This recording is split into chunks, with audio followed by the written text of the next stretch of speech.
¿Qué es un crimen sin resolver? Se refiere a casos complejos, pruebas manipuladas, escenas simuladas, sospechosos que quedan en libertad. Episodios que en su día ocuparon los focos de los medios y que con el tiempo se fueron desvaneciendo sin que la justicia lograra dar con los culpables y esclarecer lo ocurrido. Aunque en la actualidad existen miles de casos sin resolver, hoy nos enfocaremos especialmente en México ya que hay muchos casos con el paso de los años que siguen sin tener una respuesta clara. A continuación veremos crímenes sin resolver en México. Francisco Jorge Stanley Albaitero, conocido como Paco Stanley, era un conductor de televisión, quien fue una reconocida figura en la década de los 90. Su carisma lo llevó a ser estelar en varios espacios al aire, junto con Mario Bezares, el encargado de bailar el famoso gallinazo, en el que fue el programa familiar de la época, Pacatelas. Desde aquel 1999, cada 7 de junio, llegan las preguntas ¿por qué mataron a Paco Stanley? ¿Y quién lo mató? Siguen pasando los años y continúa saliendo información incluso, series, tratando de descifrar el enigma del fallecimiento del conductor de televisión que acaparó la atención de millones de mexicanos hace más de 20 años. Por eso aquí haremos una recopilación de los datos que envuelven este caso ocurrido a la salida del restaurante El Charco de las Ranas, sobre la avenida Periférico Sur. Algunos cercanos a Paco Stanley, como el caso de Mario Bezares. Después del homicidio del conductor, su amigo lo pusieron como presunto culpable. Las circunstancias llevaron a Bezares a no estar en la camioneta en donde atacaron a Paco, originando decenas de especulaciones. Sin embargo, Mario negó estar involucrado en el asesinato. Sin embargo, lo arraigaron y, posteriormente, lo ingresaron al reclusorio en donde estuvo varios meses antes de ser absuelto del caso. Paola Durante. Al igual que Mario Bezares, a Paola Durante también la señalaron las autoridades como parte de los responsables del homicidio. La edecán del programa estuvo en la mira luego de la declaración del cocinero, parte de los trabajadores de los narcotraficantes conocidos como los hermanos Amezcua. En una posterior entrevista, ella recordó que no había pruebas de que hubiera tenido una reunión con los narcotraficantes en el reclusorio sur. Según rumores, aparecían informes que señalaban que el asesinato había sido ordenado por los Arellano Félix, puesto que Stanley era amigo de Amado Carrillo, el Señor de los Cielos. El argumento más difundido fue que había sido Mario Bezares por celos profesionales y odio a Stanley por el maltrato de que era objeto. Nunca se pudo comprobar para llegar al autor intelectual. A pesar de que se han hecho miles de especulaciones sobre quiénes fueron los responsables de dicho asesinato, hasta la fecha sigue siendo uno de los más grandes misterios en la cultura popular mexicana.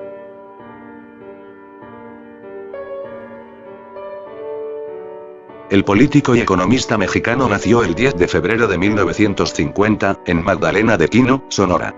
Durante su carrera política fue miembro del Partido Revolucionario Institucional PRI, donde se desempeñó como diputado, senador, presidente del partido, titular de la Secretaría de Desarrollo Social, y, finalmente, candidato a la presidencia de México. El 23 de marzo de 1994 el candidato del Partido Revolucionario Institucional pronunció un discurso en la colonia Lomas Taurinas de Tijuana. Cuando se retiraba, uno de los asistentes penetró el cerco de seguridad y disparó un proyectil. Colosio fue trasladado al Hospital General de Tijuana donde falleció a las 6:55 de la tarde. Hasta la fecha la identidad del asesino, Mario Aburto Martínez, y sus motivos se toman con mucha suspicacia debido a las distintas versiones que fueron dadas a conocer extraoficialmente en un ambiente de temor y especulación sobre la solidez política de México. Colosio y su equipo decidieron relanzar la campaña en la ceremonia del 6 de marzo, en un evento de masas en el Monumento a la Revolución. Numerosos analistas políticos afirman que el discurso que leyó ese domingo significó un punto de ruptura de Colosio con Salinas de Gortari, como una suerte de separación padre-hijo. Los más suspicaces, que fue su sentencia de muerte.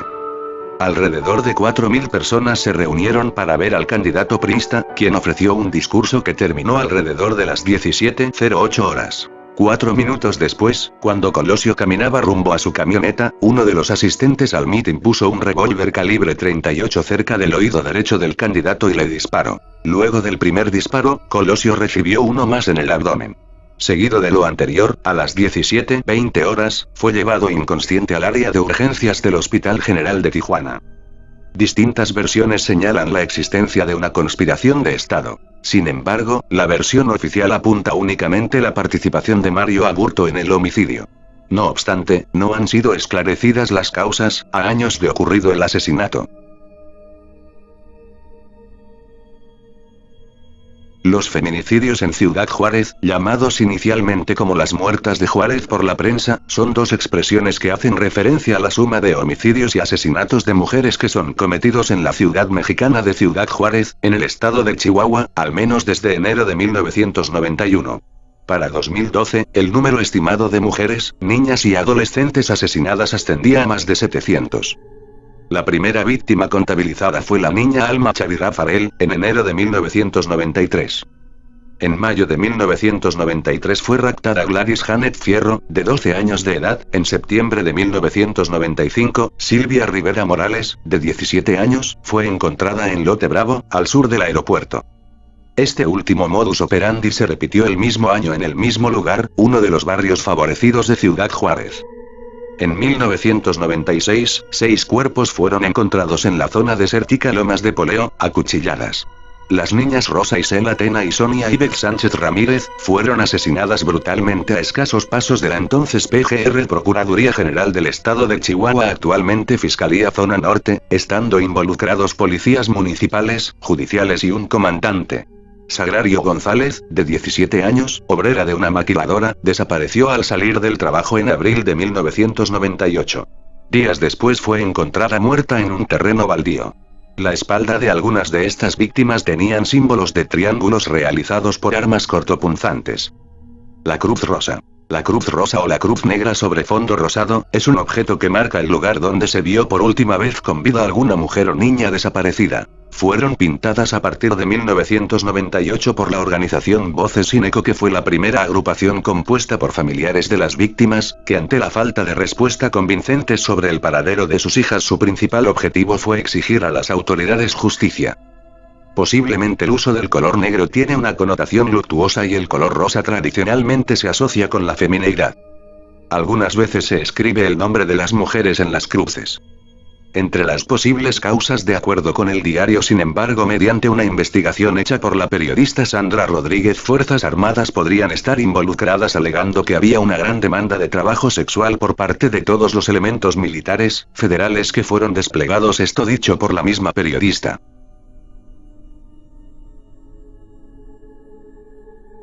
La desaparición de 43 estudiantes mexicanos en 2014 fue un crimen de Estado, que involucró a todos los niveles de gobierno, según informó el jueves una investigación oficial. Se trata de la admisión más profunda de responsabilidad gubernamental en una de las atrocidades más conocidas de la historia moderna de México. La noche del 25 de septiembre de 2014 ocurrió en México un suceso trágico que conmovería al mundo: la desaparición forzada de 43 jóvenes, estudiantes de la Escuela Normal de Ayotzinapa, estado de Guerrero, y el asesinato de otras 8 personas. Este suceso sería luego conocido como el caso de los 43 desaparecidos de Iguala. El estado de Guerrero, y en particular la ciudad de Iguala, es una zona clave en el trasiego de drogas y otras actividades ilícitas. Esto ha hecho que los enfrentamientos y colusión de intereses entre grupos delictivos e instituciones hayan sido frecuentes en las últimas décadas. La Escuela Rural Normal de Ayotzinapa, por otra parte, tiene una larga tradición de lucha social y suele albergar a estudiantes de pocos recursos de las zonas marginadas del estado de Guerrero y otras regiones del país. Tras las acusaciones del extitular de la Agencia de Investigación Criminal Tomás Cerón, en las que afirma que la llamada verdad histórica fue construida por el expresidente Enrique Peña Nieto y sus funcionarios, el mandatario mexicano Andrés Manuel López Obrador había manifestado en su conferencia matutina de inicios de semana que el exfuncionario debería ratificar sus declaraciones ante las autoridades pertinentes del caso. Cerón también afirmó que el entonces presidente Peña Nieto habría elaborado la verdad histórica, como se le conoce a la conclusión del caso dada por el gobierno, en colaboración con los secretarios de Defensa, Marina, Gobernación y el director del Centro de Inteligencia y Seguridad Nacional. Lo anterior en el marco de las juntas de autoridades en las que se determinaría la versión oficial de lo ocurrido la noche del 26 de septiembre de 2014, donde los normalistas que habían realizado protestas habrían sido asesinados e incinerados en la misma noche de su desaparición. De acuerdo con la revista Forbes, a pesar de que el presidente Enrique Peña Nieto trató de tomar medidas contra el crimen organizado en su país, un grupo de 43 estudiantes desaparecieron en septiembre de este año. La probable participación del exalcalde de Iguala detenido el martes 4 de noviembre de 2014, y el descubrimiento de fosas comunes, enfureció a los mexicanos, lo que provocó campañas masivas exigiendo la renuncia del presidente. Militares enjuiciados. En junio de 2023, un juez impuso prisión preventiva a 8 militares relacionados con el caso, por el delito de desaparición forzada 151. Debido a que el almirante Ojeda fue jefe naval de Acapulco en 2014, en 2022 el gobierno de López Obrador deslindó públicamente al secretario de Marina del caso Ayotzinapa. Estos eventos han causado gran indignación tanto en el ámbito nacional como en el internacional, básicamente por los resultados tan magros de la investigación. Diversos colectivos, organizaciones no gubernamentales, mandatarios de diversos países, la Comisión Internacional de los Derechos Humanos y ciudadanos de diversas nacionalidades se han expresado por el poco esclarecimiento de los hechos y castigo a los culpables. Este infame suceso marcó un antes y un después en la nefasta administración del expresidente Enrique Peña Nieto y sobre todo una mancha en la política en México.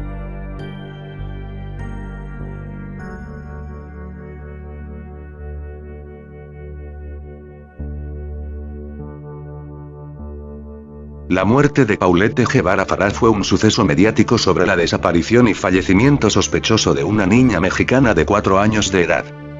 La madrugada del 22 de marzo de 2010, Paulette presuntamente desapareció de su recámara. Su familia comenzó una campaña de búsqueda a través de televisión, anuncios y redes sociales. Por el olor a putrefacción que comenzó a desprenderse la madrugada del 31 de marzo dentro de su cuarto, el cadáver de la infante fue descubierto envuelto en las sábanas de su cama y prensado entre el colchón y los pies de la misma. En ese lugar, su madre había dado entrevistas, expertos de diversas agencias y perros de búsqueda habían entrado, e incluso Amanda de la Rosa, amiga de la mamá de Paulette, durmió en la cama sin percatarse del cuerpo. La noche del domingo 21 de marzo de 2010, Paulette llegó con su hermana y su padre a su apartamento ubicado en Huixquilucan, Estado de México, después de que los tres salieran a Valle de Bravo. La madre de las niñas esperaba su llegada para meterlas y prepararlas para dormir, y así fue como lo hizo. Esa noche fue el supuesto último día en que se vio a la niña, ya que durante la madrugada del lunes 22 de marzo, desapareció misteriosamente. A la mañana siguiente, Erika, una de las nanas que trabajaba cuidando de las dos hermanas, fue a despertarla para llevarla a la escuela y fue ahí donde se notó su desaparición, notificándole a su mamá, Lizette, lo que las llevó a iniciar una búsqueda en el edificio donde vivían. Su padre, Mauricio, notificó a su hermana de la desaparición de Paulette, y después le informaría a las autoridades de Huixquilucan. Más tarde, el alcalde lo notificó al fiscal general del Estado de México. Su familia buscó por todo el departamento y el edificio, pero Farah nunca apareció. No hubo señales que dieran a indicios de un robo, o un secuestro. Las chapas de las puertas estaban intactas, así como las ventanas y todos los accesos a la residencia. El complejo de viviendas tenía vigilancia, pero nadie vio nada. No podía salir sola, dijeron, porque tenía una discapacidad motora y del lenguaje. ¿Autopsia y accidente? La autopsia no encontró sustancias tóxicas ni drogas en el sistema de Paulette. Tampoco violencia física o sexual. Sí hallaron los 2 pedazos de tela adhesiva de formato rectangular colocados de manera vertical sobre sus mejillas, esos que se habían utilizado para mantener cerrada su boca. El cuerpo tenía también un pequeño golpe en la rodilla y en el codo izquierdos. Por lo demás, todo el resto era parte de los procesos naturales del paso del tiempo sobre un cuerpo. La muerte de la menor había sucedido entre 5 y 9 días antes del hallazgo del 31 de marzo y ella había ingerido alimentos 5 horas antes de su muerte. La causa: asfixia mecánica por obstrucción de las cavidades nasales y compresión tórax abdominal. De ser así, Paulette había muerto ahí. Mientras todos la buscaban y algunos dormían sobre ella o hablaban de la búsqueda. Su madre seguía ocupando el trono de las sospechas policiales. El 3 de abril Lizette inició un juicio para demostrar que ella no había intervenido en lo que le había sucedido a su hija. Al día siguiente, el juez les concedió la libertad a los padres y a las niñeras. Mauricio salió de su lugar de detención a las 10:20 de la mañana y a las 11 salió su mujer. Erika y Marta fueron liberadas ese mediodía. Todos tenían prohibido salir del país porque seguirían siendo investigados. De esa detención los padres ya salieron distanciados, peleados a muerte. La familia que habían sido había desaparecido. Esa muerte había abierto un abismo entre ellos. El 5 de abril los padres fueron llevados a declarar por separado. Sus testimonios fueron una muestra clara de la guerra familiar. Lisette aseguraba que su marido la había culpado por la muerte de Paulette. Mauricio estaba convencido de que su fallecimiento no podía haber sido solo un accidente y dejó trascender que no ponía las manos en el fuego por mi esposa. En el velorio solo estuvieron los Guevara. Al entierro del día siguiente, 6 de abril, solo fueron los Farah. A las 15:30, el cuerpo de Paulette fue sepultado en el Panteón Francés de la Ciudad de México. Sus restos fueron depositados dentro de un ataúd blanco en el foso. Los presentes arrojaron rosas blancas.